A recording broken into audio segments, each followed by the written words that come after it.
이제 우리 오늘 주실 하나님 말씀 요한복음 1장 40절로 51절 말씀, 내 이웃을 예수님께로 같이 읽겠습니다. 제가 먼저 봉독합니다. 서로 교독합니다. 요한의 말을 듣고 예수를 따르는 두 사람 중의 하나는 시몬 베드로의 형제 안드레라.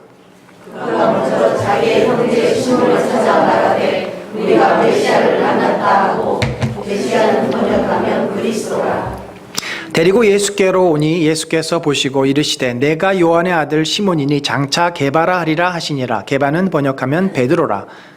이날 예수께서 갈릴리로 나가려 하시다가 빌립을 만나 이르시되 나를 따르라 하시니, 빌립은 안드레와 베드로와 한 동네 벳세다 사람이라.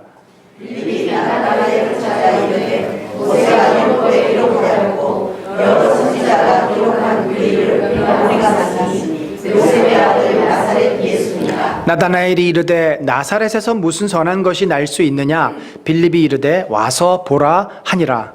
예수께서 나다나엘이 자기에게 오는 것을 보시고 그를 가리켜 이르시되 보라, 이는 참으로 이스라엘 사람이라. 그 속에 감사한 것이 없도다. 나다나엘이 이르되 어떻게 나를 아시나이까?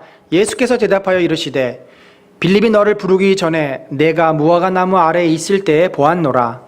나다나엘이 대답하되 라비여, 당신은 하나님의 아들이시요 당신은 이스라엘의 임금이로소이다. 예수께서 대답하여 이르시되 내가 너를 무화과 나무 아래서 보았다 함으로 믿느냐?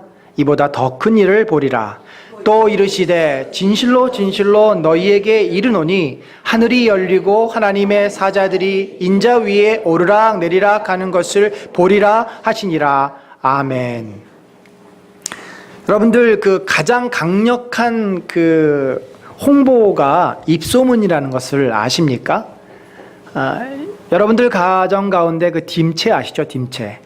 이 딤체가 사실은 이 위니아, 만도 위니아라고 하는 중소기업에서 만든 건데, 사실은 이것이 입소문을 통해서 소비자들에게 알려지게 되고, 그로 인해서 영국 어느 대학의 경영학 그 교과서에도 실렸습니다. 또 영화도 마찬가지예요. 몇 년 전에 그 입소문을 타고 무려 관객을 300만이나 동원한 영화가 있는데, 바로 원앙소리라고 하는 그런 독립 영화입니다. 사실 이 영화를 보면은 주인공이 누구냐? 여기 나와 있는 이 80노인과 무려 40살이 넘은 소예요. 소는 평균 수명이 15에서 20살이라고 합니다. 근데 얼마나 저 노인이 지극정성으로 이 소를 키우고 또 같이 친구처럼 지냈는지 무려 40살이 넘었어요. 그래서 저 소와 노인의 교감을 그냥 여과 없이 이 스크린에 담은 영화가 원앙소리인데, 그것이 사람들에게 감동을 주니까 입소문을 타고 무려 300만이나 되는 관객을 모았던 영화입니다. 여러분, 사실 저희 은혜 나눔 교회가 아직은 뭐 성도들이 많지는 않지만 감사하게도 이 지역에 좋은 소문이 나 있습니다. 참 감사한 일이죠. 그래서 우리 자매들이 얘기하기로는 학부모 모임이나 이렇게 가보면 저희 교회가 하고 있는 좋은 그런 교육 프로그램이라든지 이런 것들에 대해서 지역 주민들이 알고 있고 또 고마워하고 있다는 사실을 듣습니다. 참 감사한 일입니다. 하지만 이런 좋은 소문만으로 그들이 교회로 나오지는 않습니다. 어떻게 불신자들이 교회에 출석하게 되는가? 이것을 교회성장연구소에서 조사한 그 통계가 있는데, 약 2, 3%는 자신이 자발적으로 교회에 나온다고 합니다. 또 방문 전도를 통해서 한 1, 2%, 그리고 주일학교 때부터 꾸준하게 신앙생활을 해온 사람들이 약 4, 5%, 그리고 교회에서 전도대회를 하지 않습니까? 초청을 해가지고 전도대회에서 열매를 맺어가지고 나온 경우가 약 한 0.5%, 그러니까 1%가 안 됩니다. 그 다음에 교회 교육 프로그램, 저희처럼 뭐 애착부모학교라든지 이런 프로그램에 참석했다가 연결되는 경우가 약 3%. 그러니까 사실 이래저래 해서 다양한 루트를 통해서 교회에 나오는 그 확률을 보면은 약 10% 채 못 되거나 그거 조금 넘거나 한다는 거죠. 그러면 90%에 해당하는, 8, 90%에 해당하는 대다수의 사람들이 교회로 나오는 길은 무엇인가? 바로 가까운 친척이나 친구의 권유에 의해서 교회로 나온다는 거죠. 여러분, 그렇다고 한다면 교회 전도의 방법은 답이 나온 겁니다. 불신자들을 교회로 인도하기 위해서 가장 좋은 방법은 바로 가까운 지인의 권면과 인도죠. 저희 은혜 나눔 교회는 지난 1년 6개월 동안 주중에는 이런 지역 섬김 프로그램을 통해서 또 토요일에는 분수대 중심에 또 우리 이 테이블을 펼쳐놓고 또 지나가는 사람들에게 아이스티나 최근에 또 풍선을 접어서 아이들에게 나눠줍니다. 그러면 아이들이 줄을 서요. 풍선 받으려고. 뭐 칼도 만들어주고 또 강아지도 만들어주고 그러면서 교회에 브로셔도 나눠드리고 교회를 소개하는 그런 일을 쭉 꾸준하게 해오고 있습니다. 사실 이런 것들은 다 간접 전도입니다. 직접 한 영혼을 앉혀놓고 복음을 전하거나 그 중심에 예수 그리스도를 심는 일은 아닙니다. 그런 일을 저희들이 꾸준하게 해왔고 이제 이 지역에 저희 은혜 나눔 교회가 있다라는 사실이 어느 정도는 알려진 것 같습니다. 그렇다고 한다면 이제는 저희가 직접 우리 주변에 있는 사람들에게 교회를 소개할 뿐만 아니라 예수 그리스도를 그들에게 알리고 그들을 직접 교회로 데리고 오는 이러한 관계 전도에 집중할 때가 되었다라는 확신이 듭니다. 바로 그러한 본문의 내용이 오늘 우리가 살펴본 요한복음 1장의 말씀입니다. 오늘 본문에 두 사람이 등장을 하죠. 안드레와 빌립입니다. 오늘 본문에 보니까 이들은 세례 요한의 제자였어요. 세례 요한은 누굽니까? 메시아가 올 것을 미리 와서 알려주는 그러한 역할을 했습니다. 사람들은 전혀 준비가 되어 있지 않을 때 세례 요한이 와서 회개하라, 천국이 가까웠다, 메시아가 곧 너희들에게 올 것이다 선포했습니다. 메시아가 오기를 기대하고 기다리던 사람 중에 안드레와 빌립이 있었고 그들 역시 세례 요한의 이 외침에 감동을 받아서 세례 요한을 따라 나섰습니다. 우리가 한번 생각해 보십시다. 왜 그 당시에 사람들이 메시아를 기다렸는가? 메시아는 곧 그리스도, 구원자라고 하는 말이죠. 마치 사사시대에 이스라엘 백성이 주변 민족들로부터 통치를 받고 억압을 받으면 고통스럽지 않습니까? 그럴 때 그들이 어떻게 해요? 그들이 하나님께 기도를 하면서 우리에게 구원자를 보내주십시오. 그게 바로 메시아입니다. 당시의 상황을 살펴보면 이해가 돼요. 당시에는요, 영적으로 피폐해 있었습니다. 지도자들은 있었어요. 바리새인이 있었고 대제사장들이 있었습니다. 그러나 그들은 타락하고 또 타락했습니다. 그들은 부패하여서 성전을 사유화했습니다. 성전에서 성전세를 받아서 자기 주머니에 넣습니다. 제사를 드리기 위해서 동물을 잡아오면 태자를 놓습니다. 흠이 있다고 구실을 붙여서 다 빠꾸를 놓습니다. 그리고는 성전에서 판매하는 값비싸게 파는 동물들을 사게 합니다. 영적으로 어두워진 시대, 형식적인 제사만 드리던 시대. 그래서 믿음이 있는 사람들은 어떻게 했습니까? 예루살렘 성을 떠나서 요단강가에 그들이 거주하며 그곳에서 공동체를 이룹니다.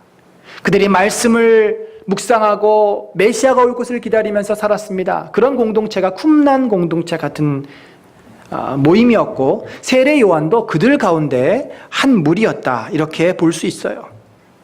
또한 정치적으로는 어땠습니까? 유대인들이 가장 싫어하는 것이 있다면 이방인들과 섞이는 일입니다.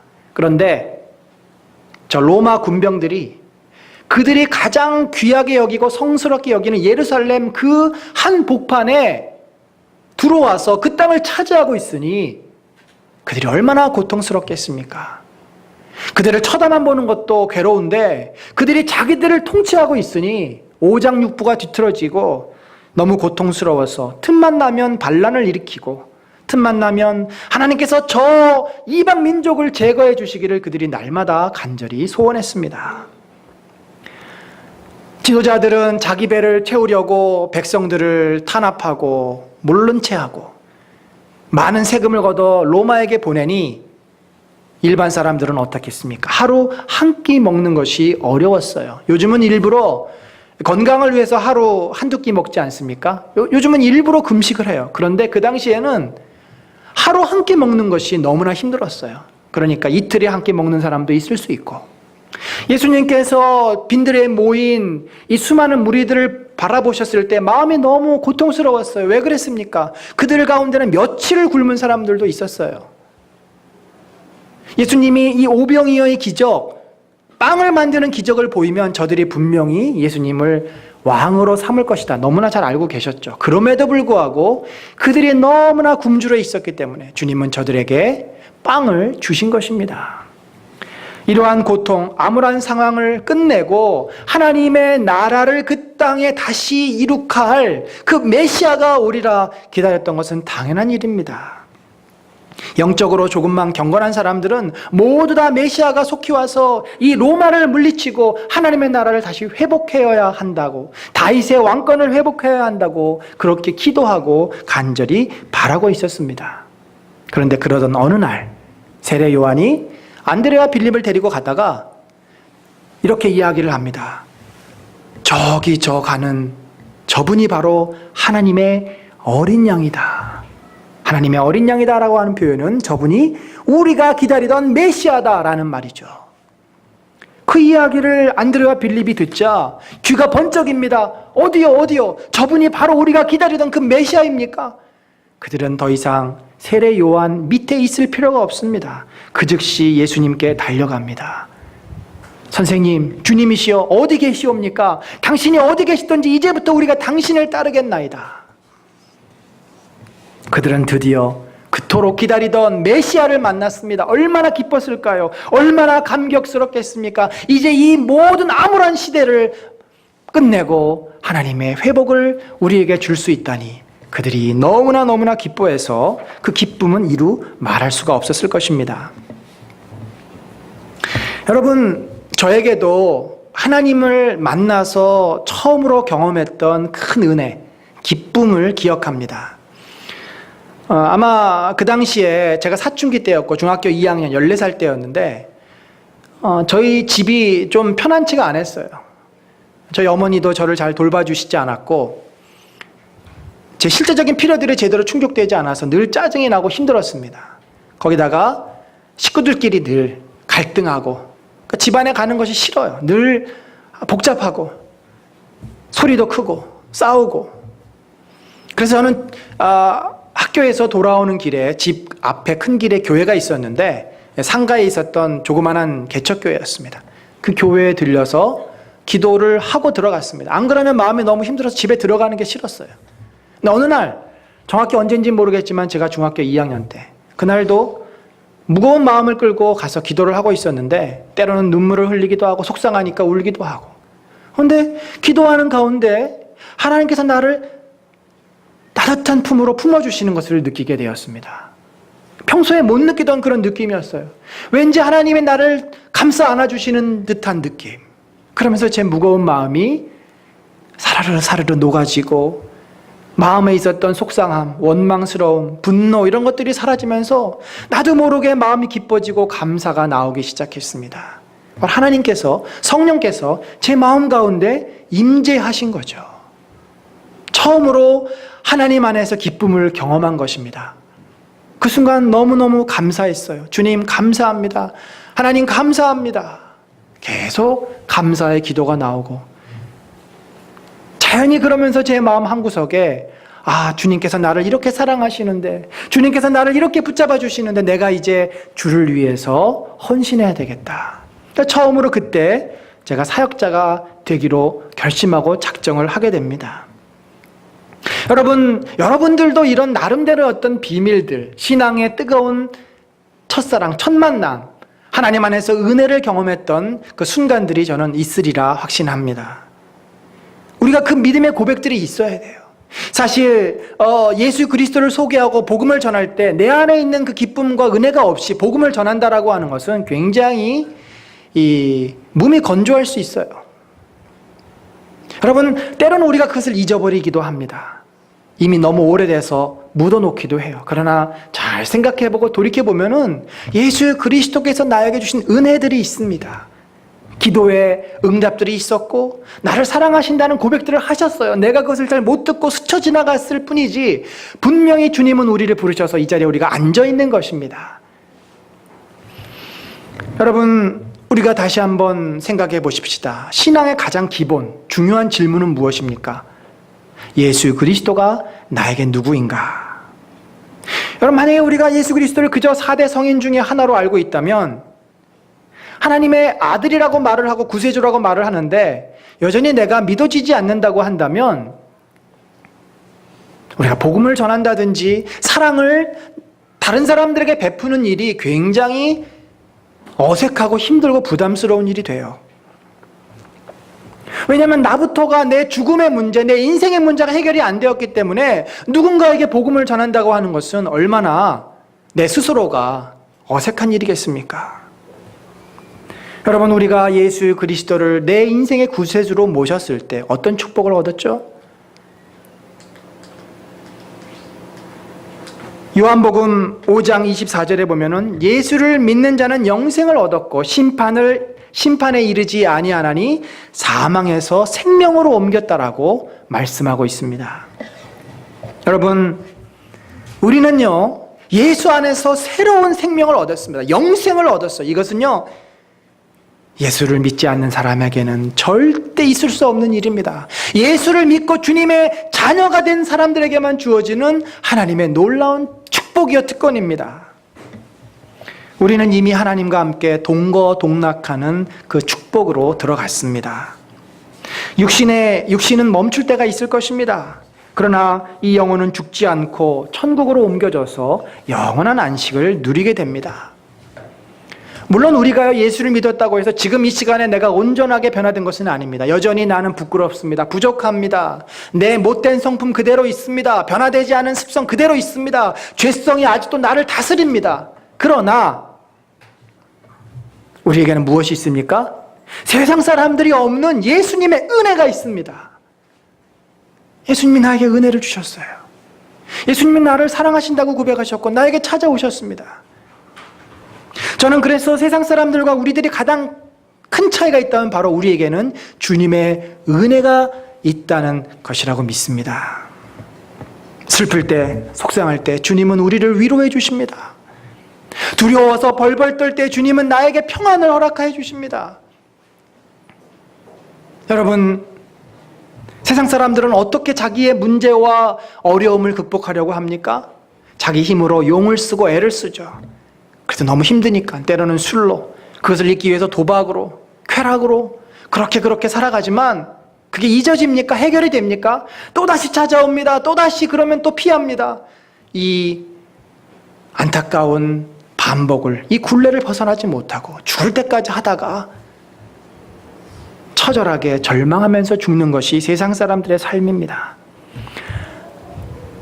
하지만 우리는 하나님의 은혜가 있습니다. 우리 또한 어려움을 겪기도 하고 위기를 만나기도 하고 고통을 만나기도 합니다만은 우리에게는 주님의 은혜가 있다는 거죠. 주님이 저와 여러분을 붙잡아 주고 계십니다. 죽음도 더 이상 우리들에게는 문제가 되지 않습니다. 이 땅에서 살아가는 동안 수많은 위기를 만나겠지만 그것이 더 이상 우리에게 문제가 되지 않습니다. 주님은 우리에게 승리를 허락하십니다. 저와 여러분과 함께 하십니다. 그 좋으신 주님, 그 주님이 나를 구원하셨고 나를 부르셨습니다. 이제 다시 한번 여러분과 함께 이 말씀을 분명하게 우리가 고백하기를 원합니다. 우리 히브리서 9장 27절 한번 읽습니다. 시작. 한번 죽는 것은 사람에게 정하신 것이요 그 후에는 심판이 있으리니. 여러분 믿으십니까? 사람이 한번 태어났으면 한번 죽습니다. 이것은 변할 수 없고 바꿀 수 없는 진리입니다. 그런데 놀라운 것은 그 후에 심판이 있다는 거죠. 심판은 무엇입니까? 우리의 삶을 가지고 주께서 영원한 생명과 영원한 형벌로 나누신다는 거죠. 우리처럼 예수 그리스도를 믿은 자는 영혼의 파멸과 멸망에서 구원받았습니다. 이 구원받을 수 있는 유일한 길은 예수 그리스도밖에 없습니다. 우리 주님께로 나아가지 못하는 영혼은 영원한 심판을 받게 될 것입니다.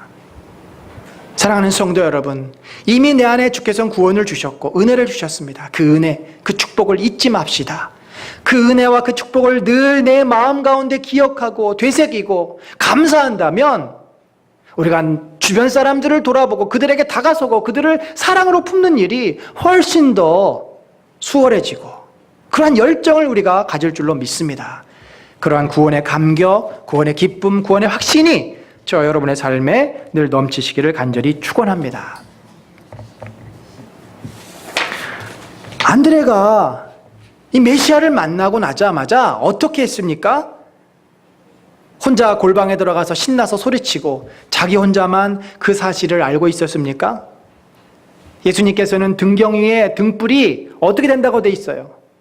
말 아래 숨길 수 없다고 돼 있습니다. 온 마을에 그 빛이 퍼져나간다고 말씀하셨어요.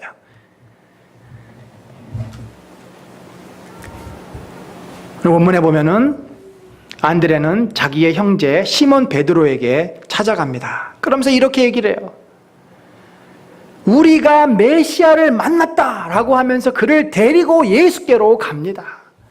우리가 그처럼 기다리던 메시아를 만났다. 여러분, 만약에 우리가 정말 기쁜 소식, 나에게 너무나 좋은 일이 생기면 그 사실을 가족에게 알리지 않겠습니까?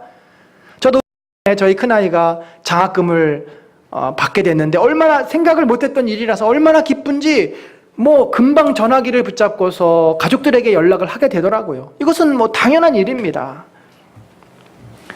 성경에서도 보면요, 귀신 들린 자가 예수 그리스도로부터 깨끗함을 입습니다. 그랬을 때 너무나 고마워서 주님, 제가 이제부터 주님을 따르겠습니다. 그러자 예수님이 그렇게 이야기를 합니다. 너는 먼저 너의 가족들에게 가서 하나님께서 너에게 행한 이 놀라운 일을 알려라. 가족들에게 기쁜 소식을 전하라는 거죠. 귀신의 그 억압에서 풀려난 영적인 회복의 역사를 가족들에게 알리라는 것입니다. 고넬료는 그의 온 가족을 모아서 사도 베드로를 초청해서 세례를 받고 성령의 능력을 받았습니다. 빌립보 감옥의 간수는 자결하려다가 사도 바울로부터 복음을 듣고 구원을 받아서 그 가족 전체가 빌립보 교회의 초대 성도들이 되는 축복을 경험합니다. 안드레는 이 나라와 민족을 구원할 메시아를 만났는데 결코 입 다물 수가 없었겠죠. 그의 형제 베드로를 예수께로 인도해 갔습니다. 물론 그의 형제 베드로가 이 사건을 계기로 바로 예수님을 믿는 것은 아닙니다. 시간이 걸렸습니다. 그 다음에 예수님께서 베드로에게 찾아가시고 그의 배에 오르셔서 그를 주님의 제자로 삼으시게 됩니다.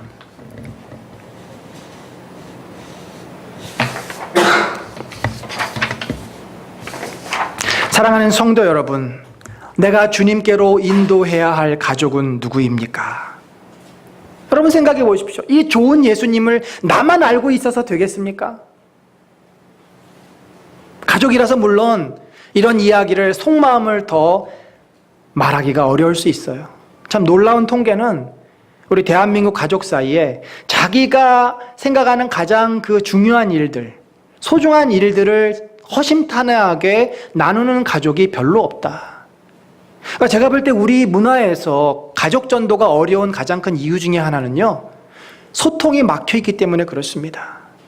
이러저러한 이유로 가족들과 관계가 굉장히 막혀 있어요. 그러니까 복음에 대한 문제뿐만 아니라 인생을 살면서 느끼는 참 귀한 깨달음, 가치들, 소중한 것들이 얼마나 많습니까? 이런 것들을 편안하게 나눌 수 있어야 되는데 웬일인지 가족들하고는 그런 얘기를 안 한다라는 거죠. 참 아이러니하지 않습니까? 그러다 보니까 새삼스럽게 내가 복음을 가족들에게 얘기한다는 것이 어색해진다는 거죠. 그러나 여러분, 그럼에도 불구하고요, 이것은 미룰 수 있는 문제가 아닙니다. 이거는 해도 좋고 안 해도 좋은 선택의 문제가 아니에요. 내가 가족들에게 복음을 전하지 않으면, 내 안에 살아계신 예수 그리스도를 저들에게 말하지 않으면 저들은 끝까지 주님을 알지 못한 채 이 땅을 마감할 수도 있습니다. 가족이라고 자연히 예수님을 만나는 것 아닙니다. 나중에 어떻게 되겠지? 아닙니다. 지금까지 지체하지 않았습니까? 더 지체하지 마십시다. 이미 충분히 지체했고 충분히 미뤘습니다. 기회가 많지 않아요.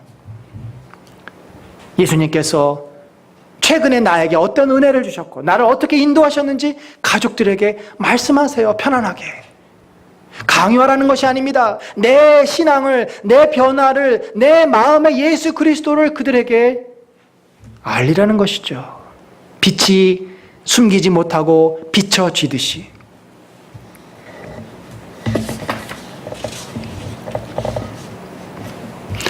안드레가 이제 형제에게 알렸다고 한다면 빌립은 친구에게 이 소식을 알리게 됩니다. 여기 45절 이하에 보면은 빌립이 어떻게 됩니까? 그 친구 나다나엘을 찾아갑니다. 그러면서 이렇게 얘기해요. 모세가 율법에 기록하였고 여러 선지자가 기록한 그 일을 우리가 만났다. 그런데 그가 요셉의 아들 나사렛 예수다. 모세가 율법에 기록하고 선지자가 기록한 그게 누굽니까? 구약의 메시아, 오실 메시아로 예언한 그분이 드디어 우리 이 땅에, 유대 땅에 왔는데 알고 봤더니 그가 요셉의 아들 나사렛 예수다. 우리가 예수 그리스도를 만났고 예수 그리스도께서 나에게 이런 은혜를 베푸셨고 그분이 이런 놀라운 일을 우리들에게 행하신 분이다라고 소개를 합니다. 그러면 사람들이 아 그래? 와 그런 분이 있어서 나도 같이 데려가줘. 이렇게 반응을 하면 얼마나 좋겠습니까? 그런데 나다나엘도요 이렇게 얘기를 하더라고요. 나다나엘이 이르되 나사렛에서 무슨 선한 것이 날 수 있느냐? 너 뭘 잘못 알고 있지? 나사렛에서 무슨 메시아가 나? 그 촌동네에서. 사람들은 자기들이 가지고 있는 선입견으로 우리가 얘기한 것, 복음을 전했을 때, 예수를 소개했을 때 거부합니다. 판단합니다. 받지 않습니다. 그런데 빌립은 이르되 와서 보라. 야 말이 필요 없어. 일단 네가 와서 봐. 여러분 사실 우리가 논쟁으로 복음을 전할 수는 없습니다.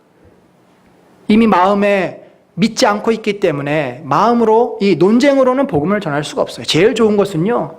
그들을 신뢰할 수 있는 사람이 그들을 주님께로 인도하고 교회로 인도하는 것입니다. 그래서 우리는 여기서 관계 전도에 대해서 한번 생각을 보게 돼요.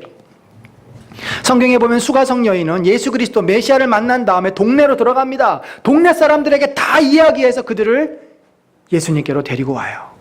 자기가 알고 있는 사람에게 예수님을 만난 사실을 알리는 거죠. 초대교회 성도들이 집집마다 전도를 했는데 가가호 방문이 알지 못하는 사람에게 간 것이 아니에요.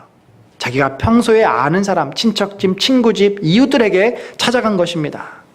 우리는 여기서 관계전도의 몇 가지 원리를 볼 수 있어요. 첫 번째로는 관계전도라고 하는 것은 내 주변에 가장 가까운 사람으로부터 시작되는 것입니다. 가족들이 될 수 있겠고요. 옆집에 사는 이웃이 될 수 있겠고 내가 친하게 모이는 자주 만나는 그 그룹에 나랑 마음이 통하는 사람일 수도 있어요. 친구일 수 있습니다. 그래서 내가 나를 신뢰해 줄 수 있고 내가 또 신뢰하는 사람, 내 마음을 열어도 저 사람이 받아줄 수 있는 사람이면 제일 좋죠. 만약에 그렇지 못하다고 한다면 우리가 신뢰 관계를 형성해서 그들을 그리스도께로 인도하면 됩니다. 여러분, 우리가 태신자를 품지 않았습니까? 누구를 태신자로 삼을 것인가? 내 가장 가까운 이웃 가운데 태신자를 선정하시기를 바랍니다. 두 번째는요, 그 대상을 마음에 품는 거죠. 처음부터 가가지고 복음을 들이밀고 예수 믿으라고 하면 사람들이 깜짝 놀라겠죠. 그들을 마음에 품는 것입니다. 그래서 우리가 태신자라고 하지 않습니까? 한 명의 태신자. 그 가운데는 전혀 교회 경험이 없는 사람들도 있을 수 있고 과거에 경험이 있는 사람도 있을 수 있습니다. 그리고 그들을 위해서 기도하십시오. 2. 하루에 2번. 그리고는 3. 일주일에 3번 연락하는 겁니다. 뭐 더 많이 해도 좋습니다. 가끔씩 전화도 하고 문자도 보내고 요즘 어떻게 지내는지 물어보기도 하고 뭐 이 근처에 사는 주민이라면은 같이 뭐 슈퍼도 갈 수 있겠고 또 아이들 관계에서 일부러 모임을 만들 수도 있고 이래저래 해서 자꾸 연락을 하고 관계를 맺고 만나는 거죠. 그리고는 어떻게 합니까? 그들에게 내 안에 있는 귀한 것들을 나누어 주는 것이죠. 차를 마시면서 요즘 내 삶에 일어났던 변화들을 이야기해주고 일종의 간증입니다. 내가 간증할 것이 없다. 좋습니다. 그러면 그를 교회로 적절한 때에 인도하면 되는 겁니다. 프로그램을 우리들이 하고 있는 이런 프로그램에 초대를 하든지 아니면 바자회라든지 다양한 모임 속에 인도하고 그래서 그들이 주님께로 올 수 있도록 권면하는 것이죠. 사실 제가 중학교 2학년 때 아까 말씀드린 그 하나님의 은혜를 받고 나니까 어떤 마음이 들었냐면 제 주변에 교회에 나오지 않는 친구들이 막 불쌍해 보이기 시작을 했어요. 나는 이런 은혜를 받았는데 쟤네들은 그런 것도 모르고 살 텐데 쟤네들을 교회로 인도해야 되겠다. 그러면서 주일날 아침 9시면 저희 동네에 살던 몇몇 친구네 집에 제가 가는 거예요. 그럼 가보면 테레비를 보고 있거나 아침을 먹고 있어요. 그러면 제가 기다립니다. 한 30분 기다려요. 또 어떤 애는 안 간다고 싫다고 하면은 설득을 해가지고 결국은 끌고 갑니다. 물론 뭐 그냥 가는 날도 있었지만 그렇게 매일 한 달, 두 달 하니까 결국은 다 오더라고요. 그래서 저희 동네에 있는 친구들 2-3명 교회로 데리고 가고, 오후에는 또 교회에서 준비된 전도지를 전도사님하고 다른 친구 한둘하고 같이 돌리면서, 제가 중학교 2학년, 아마 봄이었을 겁니다. 중학교 2학년 때 그 교회에 처음 나가기 시작해서, 그때 중등부가 2명이었는데 그 다음에 3학년 이제 겨울쯤 돼서 이제 이사 가면서 교회를 옮겼는데, 그때까지 그렇게 매일 매주 하다 보니까 나중엔 한 40여 명, 이제 제가 초대 학생 회장을 하고 40여 명 정도가 모인 그런 학생회가 된 상태에서 제가 떠났습니다. 근데 참 안타까운 것은, 우리가 이렇게 관계 전도를 참 하면 좋은데 관계 전도 하는 게 점점 어려워져요. 그 이유가 2가지 있는데, 그 중에 한 가지는 뭐냐면, 내가 처음에는 불신자들을 자주 만났는데 갈수록 만나는 사람들이 교회 사람들이에요. 신앙인들을 만나다 보니까 복음을 전할 사람들이 줄어드는 겁니다. 저도 사실 비슷했어요. 그때는 뭐 처음이니까 중고등학교 때는 많이 아이들을 만나고 복음도 전하고 교회도 데리고 오고 했는데, 대학을 가고 나니까 기독교 서클을 들어가고 교회 생활을 하고, 그것만 해도 바쁘죠. 캠퍼스에서 복음을 전하긴 하지만 주로 만나는 대상들이 다 크리스찬들입니다. 그 다음에 신학교에 가고 전도사가 된 뒤로는 거의 불신자들을 만날 기회가 없어요. 참 아이러니하게 목사가 된 다음에 전도를 거의 못했습니다. 어찌 보면 제가 개척을 해야 되겠다고 결심한 이유 중에 하나도, 이러다가 평생 복음을 전하지 못하고 성도들을 양육하고 설교하는 일에 전념하다가 주님 앞에 가겠다. 또 하나 우리가 이 관계 전도를 하기 어려운 이유는, 더 큰 이유인데, 사실 우리의 마음이요, 너무 내 삶에 지금 치중해 있어요. 내 앞가름하고 내 인생 살아가는 일에, 내 아이 키우고 내 먹고 사는 일에 내 모든 관심이 집중되다 보니까 주변 사람들을 돌아볼 수 있는 마음의 여유가 없습니다. 충분히 이해할 수 있어요. 하루하루 살아가는 게 사실 버겁잖아요. 얼마나 힘듭니까? 근데 가만히 보면요, 우리가 사람들을 만나요. 불신자들도 만나고 사람들하고 뭐 연락도 해요. 근데 그것도 내 필요를 위해서 다 그러는 거더라고요. 내 이익을 위해서. 내가 필요치 않으면 관계를 끊습니다. 나한테 부담되면 관계 끊습니다. 이거는 불신자들이나 모든 사람들이 마찬가지예요. 여러분, 그런데 우리가 늘 기억해야 될 것은 무엇입니까? 우리가 주님의 은혜와 긍휼을 받은 자라는 거예요. 주님은 우리를 사랑하셨고 우리에게 자신의 몸을 주기까지 하면서 긍휼을 베풀어 주셨어요. 그래서 우리 크리스찬들이 반드시 꼭 가져야 될 마음의 태도, 우리가 영적으로 성장하면서 반드시 가져야 될 마음의 자세는 긍휼의 마음입니다. 내 주변 사람들을 긍휼의 눈으로 보세요. 저들이 어떻게 사는가 보이지 않습니까? 겉은 화려해도 그 마음이 지금 곤고한 가운데 있고, 짓눌려 있고, 괴로워하고 있고, 허무하고 있고, 불안한 가운데 떨고 있고, 얼마나 많은 주변 사람들이 그렇게 힘들게 살고 있습니까? 내 마음에 긍휼의 마음만 회복돼도 저들을 예수 그리스도께로 인도하는 것이 훨씬 쉬워집니다. 아니, 뭐 누가 하라고 그래서가 아니라 그건 자연히 그렇게 되게 돼 있어요. 여러분들, 내 주변에 마음이 곤고하고 우리 주 예수 그리스도의 사랑과 은혜를 받아야 될 사람들이 누구입니까? 안 보이신다고요? 없다고요? 오늘부터 여러분, 긍휼의 마음으로 내 주변을 돌아보십시오. 반드시 보입니다. 반드시 있습니다. 그들을 마음에 품고 그들을 위해서 기도하며 접촉하고 주님께로 인도하시기를 간절히 축원합니다. 나다나엘을 주님께로 인도하니까 어떻게 했습니까? 안드레가 베드로를 주님께로 인도하니까 나머지는 주님이 다 알아서 하셨어요.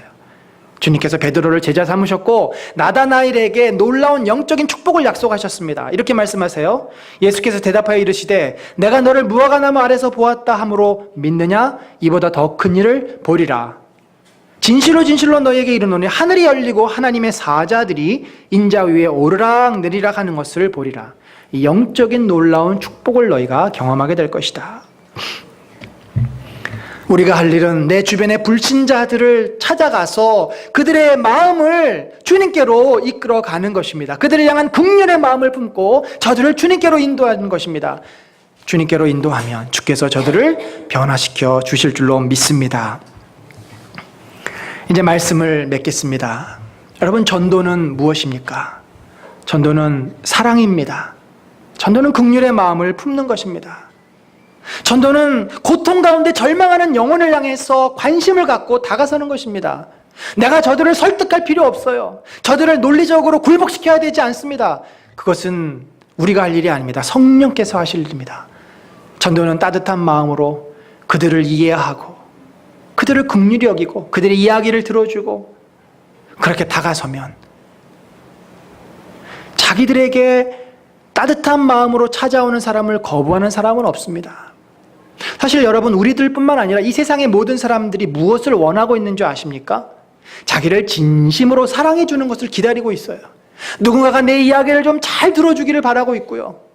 누군가가 내 마음을 잘 이해해 주기를 바라고 있고 누군가가 나를 진심으로 인격적으로 대해 주기를 기대하고 있어요. 그런데 그러한 것들이 가정에서 이루어지지 않으니까 부부싸움이 일어나고 부모 자녀 간의 갈등이 있고 그런 것이 사회생활 속에서 더더군다나 경험할 수 없는 일이죠.